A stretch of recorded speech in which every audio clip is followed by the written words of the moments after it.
नमस्कार दोस्तों, स्वागत है आप सभी का लर्न विद धीरज सर पे। आज के सेशन में हम लोग देखने वाले हैं प्रोनाउंस के जितने भी बेसिक कॉन्सेप्ट्स हैं, इस बेसिक कॉन्सेप्ट्स को। ठीक है, तो और ये सेशन किसके लिए बेनिफिशियल होने वाला है? तो ये सेशन एसएससी, सीएचएसएल, एमटीएस और जितने भी कॉम्पिटिटिव एग्जाम है उन सभी के लिए सेशन बेनिफिट होने वाला है। ठीक है जी, तो आइए अपने सेशन को स्टार्ट करते हैं। एक मिनट।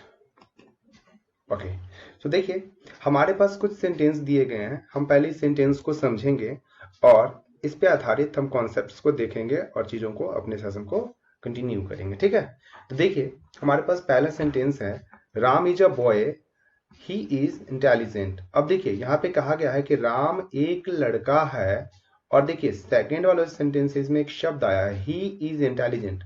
ही यानी कि वह तेज है, तो वह कौन जी? यहाँ पे जो वह का प्रयोग है किसके लिए हुआ है? तो ये हो गया आपके राम के लिए। दूसरे सेंटेंस पे, दूसरे वाक्य पे हम लोग जरा ध्यान देंगे तो क्या है sentence? Sita is a girl, और नेक्स्ट क्या है? She is beautiful. अर्थात देखिए सीता एक लड़की है, शी इज ब्यूटीफुल यानी कि वह क्या है? वह सुंदर है। तो ये जो वह का प्रयोग हुआ है किसके लिए हुआ है? यहाँ पे देख लीजिए, सीता के लिए हुआ है।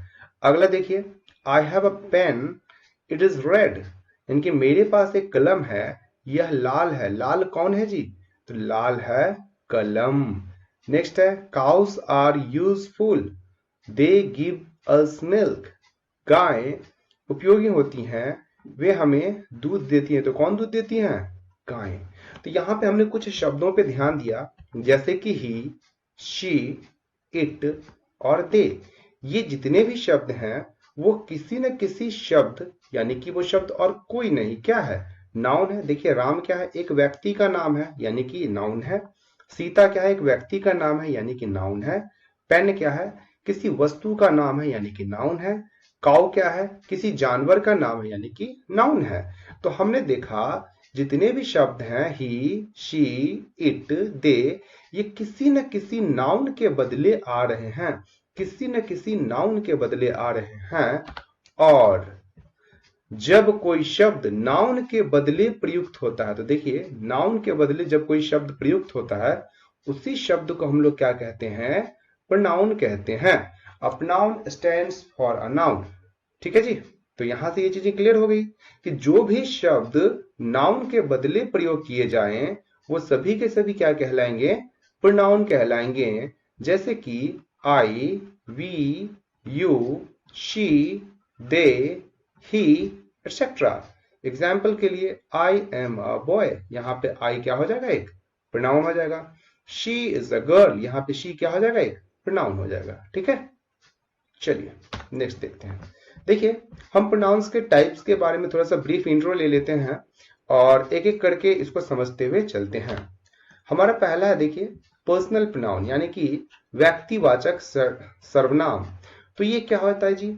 जैसे कि आपका यहां पे देखिएगा, I, you, he, she, it, we, you, they, यानी कि ये जितने भी प्रोनाउन हैं ये सभी के सभी क्या कहलाएंगे?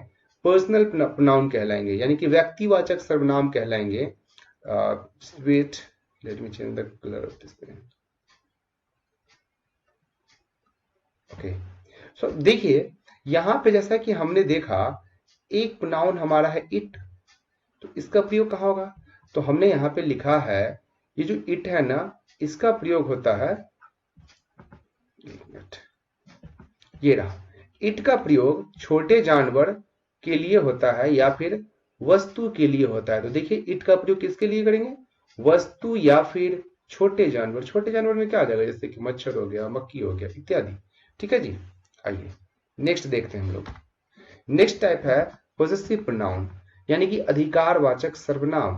तो यहां पे जरा ध्यान दीजिएगा कि ऐसे सर्वनाम जिससे अधिकार का बोध हो, जिससे हम किसी भी वस्तु पर अपना अधिकार दिखाएं। जैसे कि मैंने बोला यह कलम मेरी है, या फिर यह किताब मेरी है, तो हमने क्या लिखा? दिस बुक इज माइन, यह किताब मेरी है, तो हम लिखते हैं दिस बुक इज माइन। ये सब हमारे हैं, दीज आर आवर्स।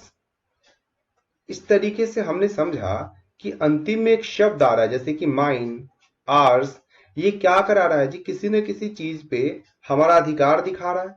जैसे कि यहाँ पे इस माइन ने अधिकार दिखाया किस पे, इस बुक पे, कि यह किताब किसकी है, तो मेरी है।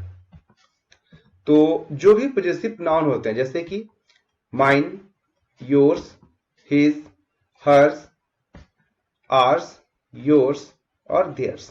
देखिए इट का कोई भी पॉजेसिव नाउन नहीं होता है, इसको ध्यान में रखेंगे हम लोग, ठीक है। अब यहाँ पे एक समझने वाली बात क्या है, जरा गौर करिएगा।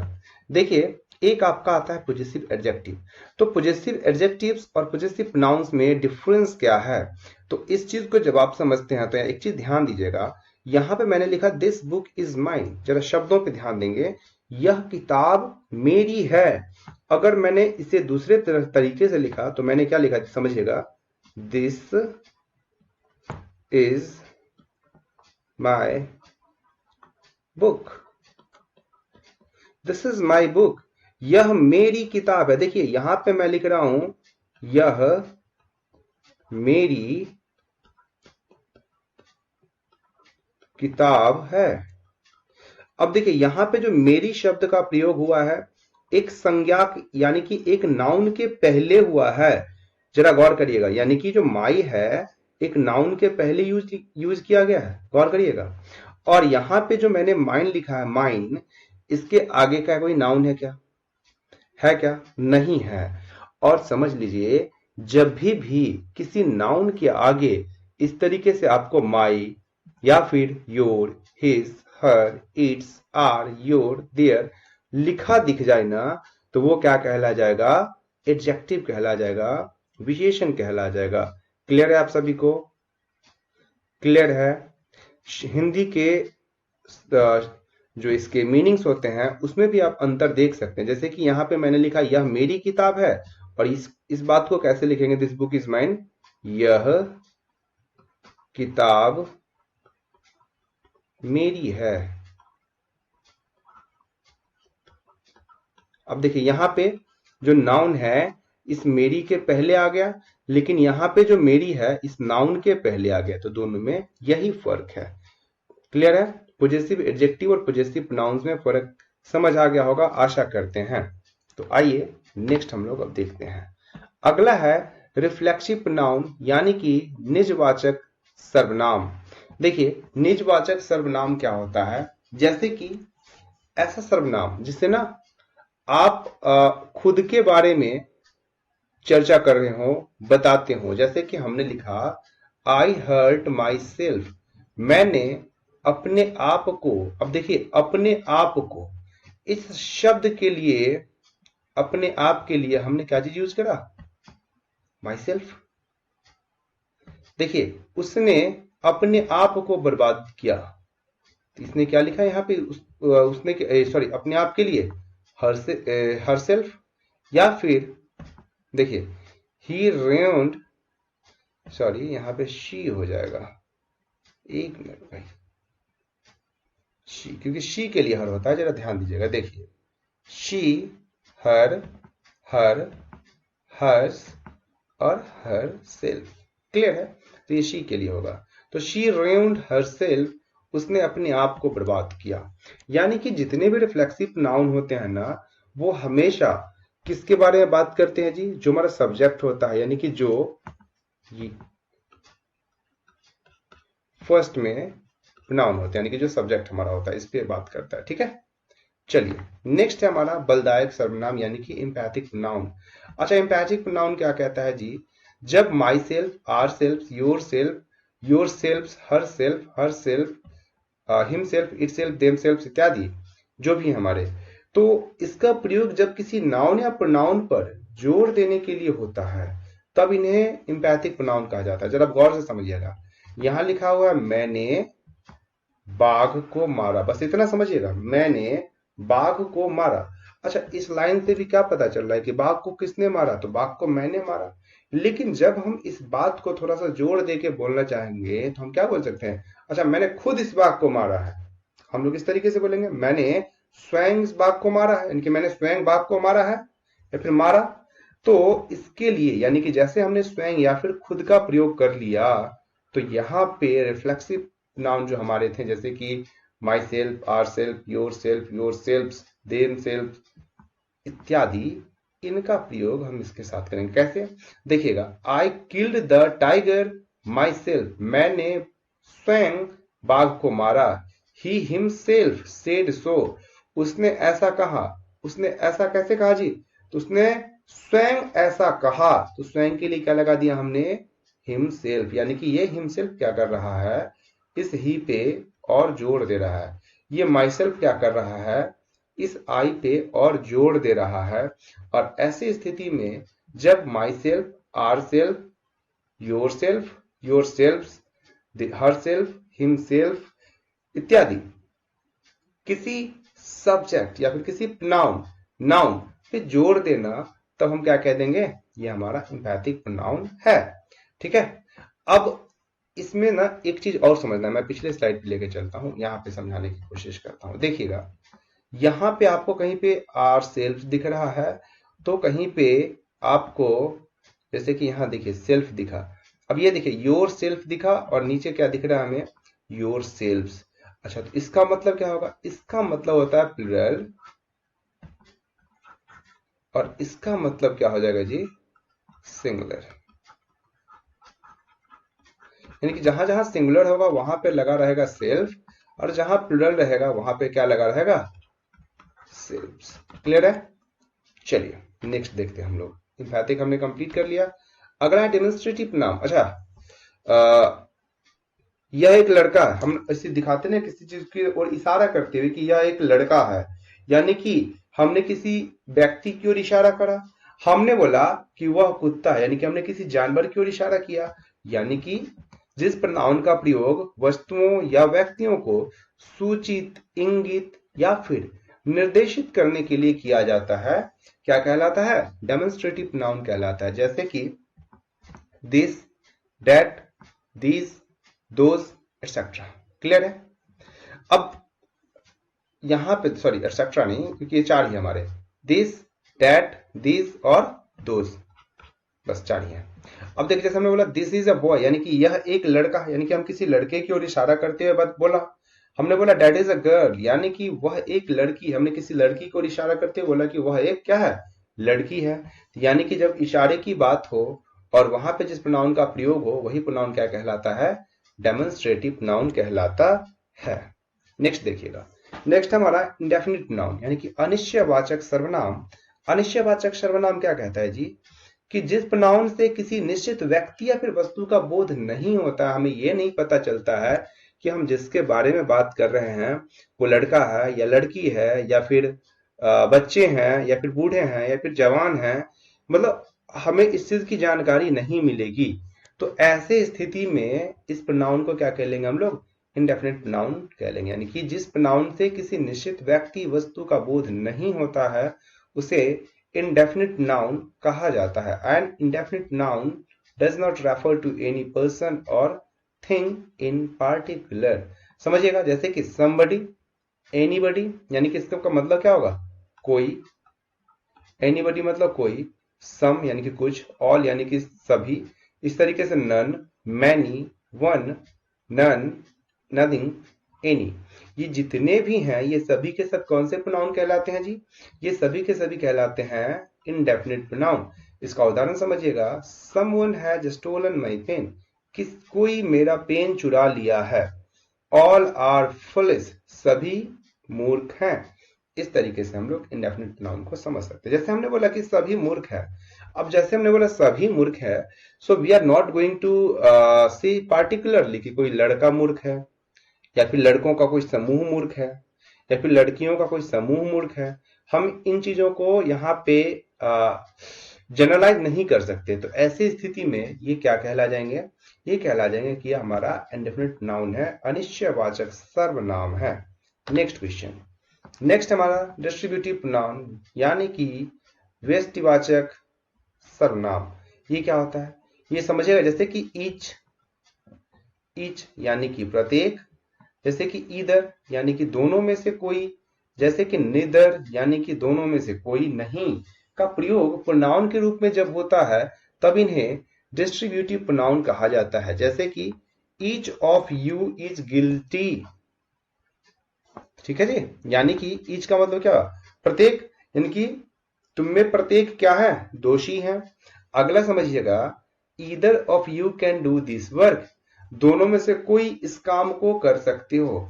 Neither of two boys was absent, दोनों में से कोई नहीं एब्सेंट था, तो इस यानी कि अनुपस्थित था। तो इस तरीके से हम समझ सकते हैं डिस्ट्रीब्यूटिव प्रोनाउन का भी प्रयोग। नेक्स्ट है हमारा रेसिप्रोकल प्रोनाउन, यानी कि परस्पर बोधक प्रोनाउन। अब समझिएगा, ईच अदर, यहां पे सिर्फ दो ही है, ईच अदर और वन अनदर, यही दोनों प्रोनाउन को हम लोग क्या कह देते हैं, रेसिप्रोकल प्रोनाउन। और जैसे कि दे love each other, each other का मतलब क्या होता है, एक दूसरे को, ठीक है, या फिर वन अनदर, यानी कि वे लोग एक दूसरे को प्यार करते हैं। नेक्स्ट, रिलेटिव प्रोनाउन, संबंधवाचक सर्वनाम। अच्छा, संबंध से ही पता चल रहा है कि कहीं ना कहीं ये जो प्रोनाउन होगा वाक्य में कोई संबंध स्थापित करने का काम करता होगा। तो ऐसा क्या काम कर रहा है जरा हम लोग समझते हैं। देखिए, हमने लिखा यहाँ पे this is the book that was given to me. अच्छा, that was given to me, जो मुझे दिया गया। अच्छा, कौन मुझे दिया गया था जी, क्या दिया गया था, तो हमें क्या दिया गया था, हमें दिया गया था ये बुक, यानी कि डेट का जो प्रयोग यहाँ पे हुआ किसके लिए हुआ है, इस बुक के लिए हुआ है। क्लियर है। आगे हमने बोला कि the boy who is playing is my friend. अच्छा, the boy who is playing, लड़का जो खेल रहा है मेरा दोस्त है। तो मेरा दोस्त कौन है, हु यानी कि कौन, तो मेरा लड़का जो दोस्त है, दोस्त कौन है जी, वही लड़का जो खेल रहा है। ठीक है, यानी कि यहाँ पे बॉय का प्रयोग, हु का जो प्रयोग हुआ है किसके लिए हुआ है, इस बॉय के लिए हो गया है कि the boy who is playing is my friend. Clear है। नेक्स्ट है हमारा, क्या समझेंगे इसको, अगला हमारा इंटेरोगेटिव नाउन, यानी कि प्रश्नवाचक सर्वनाम। अब समझ लीजिएगा। अच्छा, एक चीज देखिएगा, रिलेटिव नाउन हमारे जितने भी होते हैं, जैसे कि हु, हुम, हुज, विच, डेट या फिर वोट। अब इंटेरोगेटिव प्रोनाउन करेंगे ना, तो वैसा सर्वनाम या फिर वैसा प्रोनाउन जिसके माध्यम से हम कोई प्रश्न पूछते हैं, जैसे कि what is your name, who are you, तुम कौन हो, तुम्हारा नाम क्या है। इस तरीके से जब हम प्रश्न पूछते हैं, और प्रश्न पूछने के लिए जिस भी सर्वनाम का, जिस भी प्रोनाउन का प्रयोग करते हैं, यही प्रोनाउन हमारा क्या कहलाता है, इंटेरोगेटिव प्रोनाउन। क्लियर है। ओके, सो हमने एक्चुअली प्रोनाउन के जितने भी टाइप्स थे उसे कवर कर लिया है। अब आइए आज के 5 सिनोनिम को देखते हैं, और अगले वीडियो में हम लोग देखेंगे प्रोनाउन से संबंधित जितने भी इंपॉर्टेंट रूल्स हैं जिस पे आधारित प्रश्न बनते हैं या फिर बनने की संभावना प्रबल होती है, चाहे वो एसएससी हो या फिर और भी कोई कॉम्पिटिशन एग्जाम हो। ठीक है, आपको हर एग्जाम में यहाँ से बेनिफिट देखने को मिलेगा। आइए सिनोनिम की ओर हम लोग मूव करते हैं। देखिए, पहला क्वेश्चन हमें दिया गया है अबेंडन। अबेंडन, अच्छा, इस चित्र से, इस पिक्चर से हम लोग समझने की कोशिश करेंगे। ये कोई व्यक्ति है और यहाँ देखिए ये घर छोड़ के क्या कर रहा है, जा रहा है। अच्छा, घर छोड़ के जा रहा है, यानी कि घर त्याग करके जा रहा है, त्यागना। अब देखिए शब्द में क्या मिला, त्यागना। तो अबेंडन का मतलब क्या हो जाएगा, त्याग, और त्याग के लिए हमारा शब्द क्या है, फॉरसेक, यानी कि विकल्प बी हमारा सही आंसर हो जाएगा। क्लियर है। आइए नेक्स्ट है एमिकेबल। एमिकेबल, अच्छा, इस पिक्चर से जरा समझने की कोशिश करिएगा। ये जो लड़की है ना, आपस में इस तरीके से हाथ को ज्वाइंट कर रखा है। इट मीन्स व्हाट, कि ये दोनों आपस में एक अच्छे दोस्त हैं, अच्छे मित्र हैं, और ये जो पढ़ाई कर रही हैं इनकी, इसमें जो इसका व्यवहार है मित्रतापूर्ण है। ठीक है, मित्रवत व्यवहार है। तो जब बात मित्रता की आई तो एक ही शब्द मित्र से हमें जुड़ता हुआ दिख रहा है, जैसे कि फ्रेंड, और फ्रेंड से होना फ्रेंडली। तो एमिकेबल का मतलब क्या हो जाएगा, फ्रेंडली, यानी कि ऑप्शन ए सही जवाब हो जाएगा। नेक्स्ट है हमारा ऑडेसियस। ओहो, इस पिक्चर को जरा समझिए, जरा देखिएगा कितना कठिन काम है। मतलब इस तरीके से रोप पे मूव करना एक गट्स वाली बात है ना जी, बहुत सारा साहस चाहिए, बहुत हिम्मत चाहिए। अच्छा, साहस और हिम्मत यानी कि डेयरिंग बहुत होनी चाहिए ना। विकल्प डी सही आंसर हो जाएगा, डी फॉर डेयरिंग, यानी कि ये पिक्चर किसको सूचित कर रहा है, साहस को सूचित कर रहा है। नेक्स्ट है हमारा एंग्विस्ड। अच्छा, इसे तो देख के ही हमें पता चल रहा है कि ये बेचारा अपना एकदम सर पकड़े सोच रहा है, अब क्या होगा, एसएससी इस बार नहीं निकली तो निकालनी तो है, चाहे जो हो जाए, एक सीट अपने नाम करना ही है। अच्छा देखिए, यहाँ पे इस पिक्चर से हमने क्या समझा, ये चिंता में है, ये कुछ सोच रहा है। अच्छा जब ये चिंता में है, दुखी है, तो इसके लिए एक ही विकल्प हमें मिल रहा है, ए सॉरोफुल। नेक्स्ट है हमारा एडमोनिशन। अच्छा जी, यहाँ पे ये देखिए वह अंकल फिर से आ गए। अभी लास्ट टाइम हमने देखा था ये अंकल एक बच्चे को किस तरीके से बुरी तरीके से डांट रहे थे, आज देखिए फिर से एकदम इतने बुरी तरीके से डांट रहे हैं और ये बेचारा भयभीत है, बहुत परेशान है और वार्निंग दे रहे हैं कि अब से ऐसी गलती मत करियो, अब से ऐसी गलती मत करना वरना तेरी खैर नहीं, यानी कि वार्निंग दे रहे हैं। अच्छा जी, वार्निंग दे रहे हैं, तो एडमोनिशन विकल्प ए सही आंसर हो जाएगा, वार्निंग। क्लियर है? चलिए, okay, so answer of previous question जी। चलिए क्या था जी, एडवर्सिटी। एडवर्सिटी यानी कि इसका मतलब क्या हो जाएगा, मिसफॉर्च्यून, दुर्भाग्य। क्लियर है? याद हो गया आपको डायग्राम, पिक्चर याद आनी चाहिए। छोटी सी बच्ची थी, इस तरीके से छाता लेके जा रही थी और अचानक से क्या हो गया, अचानक से बारिश शुरू हो गए और वो भीग जाती है, यानी कि उसकी किस्मत खराब थी, दुर्भाग्य था। तो इसके लिए सही विकल्प क्या हो जाएगा, D. So the question of the day is anguished. So you people have to give the answer of anguished and you have to comment. And the one thing is very important for us guys कि आपको जो भी चीजें यहाँ पे कराई जाती हैं for the exam point of view, this is quite important. And the second thing is what, आप हमें सजेशन जरूर दें, क्योंकि आपको लगता है कि कुछ चीजें हैं जिस पे इम्प्रूव करनी जरूरी है। So you may suggest us, no ma'am, you can suggest us. तो आप लोग हमें सजेशन जरूर दें, जो भी आपका सजेशन हो। तो आशा करते हैं कि आज का जो सेशन था आपको अच्छा लगा, और अगर सेशन अच्छा लगा वीडियो लाइक करें, चैनल सब्सक्राइब करें और अपने देखे दोस्तों में शेयर जरूर करें। एक्चुअली हमारी जो मेहनत और हमारा जो प्रयास होता है ना, आपके लाइक, कमेंट, शेयर, इसी से बस अच्छा लगता है कि हाँ हम आपके लिए और मेहनत करें। ठीक है, तो चलिए मिलते हैं अपने अगले वीडियो में, जहां पे हम लोग देखेंगे नाउन से संबंधित जितने भी हमारे क्वेश्चन बन सकते हैं, सभी के सभी रूल्स को। तब तक के लिए धन्यवाद, जय हिंद।